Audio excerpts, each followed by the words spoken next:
Alrighty, today we are talking about the best made in the USA apparel brands. And I'm trying to get this. Oh yeah, look at that baby. This is from Laurel Mercantile, made in the USA. This isn't one of the brands, but I just bought this and it's a nice lovely candle. Clean, it smells good, smells like a man. And by man I mean it smells manly candle, not like I want to smell a man or something. Anyway, alright. Best brands. And we're going to go through 1, 2, 3, 4, 5, 6. 6 brands that I think are doing really great things. And these are brands that are basically going from doing, either they're doing the farming and the cotton fabric, they're farming it and turning it into fabric, so like the whole process of manufacturing their apparel, or they have a manufacturer in the States and they're doing it that way. It's not brands that are hiring it out to a manufacturer in the States, which is fine too, but this one I just wanted to be a little bit more specific in the mission of bringing apparel manufacturing back to the States. So let's get into it with none other. Look, I got paper and pen. Who knew? Who knew you could do that? We're going to start off with Origin. Origin USA. This was founded in 2011 by Pete Roberts. And this is a guy who has a vlog. And he's been doing this for over a decade. And he shares all of his insight on his vlog. And it's something that I have grabbed a hold of in the last few months, honestly.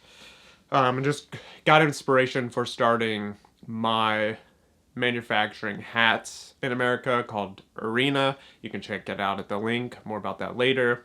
But he's one of my inspirations and insight into specifically in the manufacturing industry and how they go about doing it and building a brand. Anyways, they have pants. They got denim done in the States. They got a factory. They got a factory in North Carolina.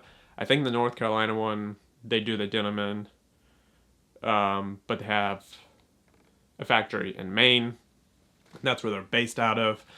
So they got denim pants. They're doing boots. They're doing shoes, and I think they're actually working with a manufacturer of sneakers in San Antonio. I'm in Texas right now, but we're planning to move to North Carolina in the near future.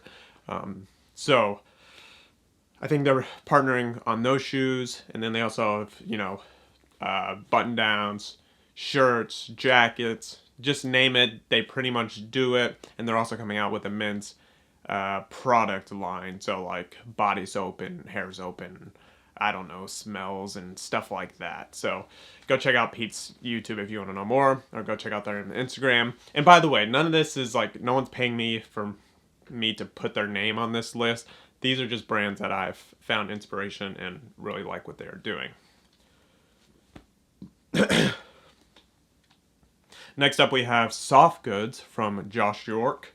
And so Josh started in 2017 and he is in Detroit. And so he wanted to build a manufacturer in Detroit, and that's what he's done. And so they manufacture everything from shirts and long sleeves and sweatpants and robes, just anything that's soft they do. This hat actually is done by them and another brand I'm going to talk about in a second. But Josh, as it says on his site, he wanted to be part of the resurgence of Detroit. Now, Detroit used to be the epicenter because Ford was there. And since then, since the great, I don't even know what you call it, the leaving, so many people left the city and the north in general because the jobs had fled. Now, this is a particular detail in apparel manufacturing. I don't know if Detroit was a central hub for apparel, but it was for car manufacturing. And when the jobs left, the people left, and it left the city in disarray. I've been to Detroit a few times because the company I used to work for was based out of Ann Arbor, which is like 45 from Detroit. My wife and I spent a few days there. And yeah, there's a ton of buildings there that still don't have people in them because it's getting revived. It's currently getting revived. And so I think that's really cool to pour into your community and bring jobs back to your community and invest in something that's worth doing. And that's why I appreciate what Josh is doing. And so this hat right here, felt hat, the green satin, it's a great fit. It's that vintage baseball fit, which we have a similar pattern for Arena that's going to be coming out. This was done by Sandlot Goods. I shouldn't need to check that. I know Sandlot Goods. And Sandlot Goods is a hat manufacturer in the States. Yes, there are other companies already doing what I want to do with hats, but that doesn't mean we don't need more of them. Like what Josh is doing with soft good products, we need more of them because there's so many people that need clothing in America. We have millions and millions and millions and millions and millions of people here. Like, we need clothes. We don't need excessive clothes, but we need good quality clothes. And so back to Sandlot Goods, I don't know when they were created, but people say it's like an alternative to Ebbets and Field, who does vintage style baseball, throwback to the Negro Leagues, to old MLB, and they do some current stuff too, but it's focused on vintage baseball. Sandlot does something similar. They also have like city hats, and they partner with companies like Soft Goods, and there's another company that I saw use their hats as well. But anyway, they work with companies, and that's something similar that I want to do as well. So I think that's super cool. Great company, check them out. And this is on the Soft Goods site. I don't know if they still have any, but it's a great hat. I wear it literally all the time. The next one is William Ellery. Now, I just came across this brand a couple months ago, and I think actually Josh pointed it out on his Instagram. So I looked into it. This company, made in Brooklyn, designed in Brooklyn. Now, there are other manufacturers. They're more like small base manufacturers in Brooklyn. You'll find some there, some in Texas, some in like Los Angeles area, manufacturers in America, but there's not a ton. But this one's in Brooklyn, and they do socks, coats, jackets, pants. They do a lot of things. They do a lot of things. A lot of high quality goods. It looks fantastic. It looks quality. And I appreciate their hats as well, also done in the States. One of these hats I pointed out on my Instagram video that it's a hand-painted sailboat on a hat that they made. Super cool, super unique. Obviously, the price tag is outrageous, but a lot of these made in America brands, they do have an elevated price tag, and I do not think that's bad, because the goods are high quality. Now, when you're shilling made in America for just a higher price tag and the quality is, low end, something you would pay $1 for in China, then it doesn't make any sense. But these guys look high quality, and I think they're great. So that's them. That's William Ellery. And another brand I wanted to point out but not do a full thing on is Manresa. They do denim, they do jackets, they have hats. I had a hat on in my last video, go check that out.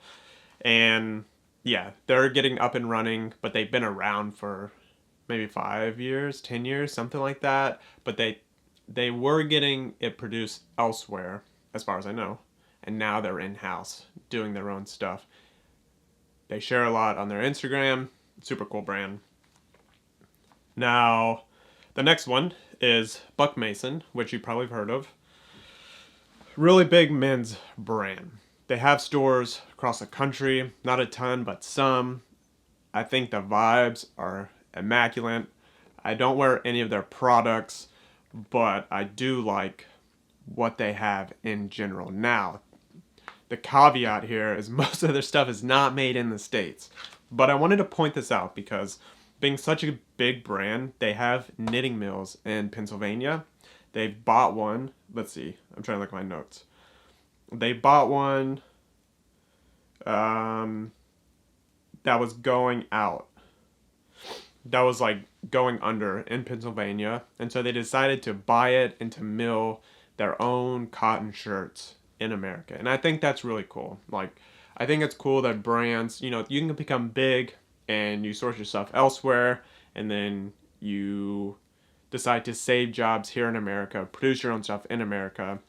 And I think that's super cool. You don't have to support the China made stuff or the Portugal made stuff or whatever, but if you just want USA made, their shirts are a great thing. Yes, the price tag's a little high, but once again, you are paying for quality as well as some brand in this case. But I just had to point that out. As it's not all full USA made. It's keep it mix it up a little bit in here.